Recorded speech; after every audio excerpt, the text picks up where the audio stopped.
In this video, we will demonstrate how to set up and tune a label sensor. First, it's key to get all the labeling all set up on the labeler. So then secondly, what we need to do is we need to make sure that the gap sensor identifies the gap properly.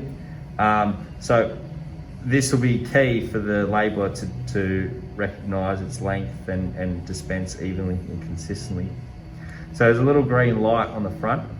That indicates that there's an output to the PLC to say that it sees a label, no gap.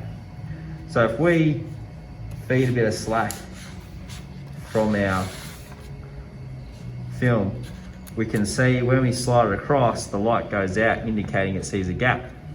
Now it's key when you slide a label across that you only see this go dark when there's a gap.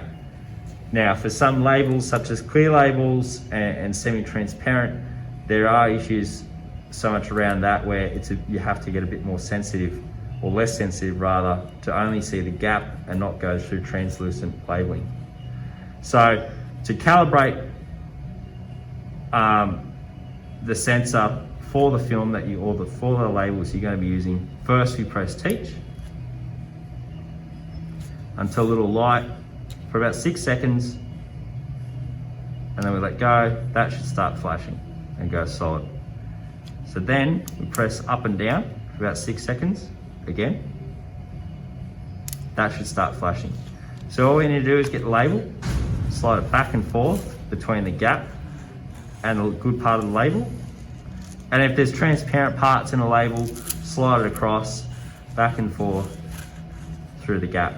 So now that's it, that should be set. So if we move it across, we don't see that come on, which is good. And we only see it come on right at the gap. Perfect. Or go off right at the gap rather. All right, so now that your gap sensor is set up, now for transparent labels, clear labels, labels like that, could take 2 or 3 goes sometimes to get it right.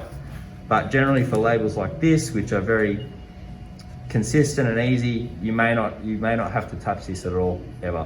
It's only just depending if you go between very extreme types of labels, you may have to adjust that. So now if we focus on the machine's operation on the touch screen, we can finally get this set up and ready to go.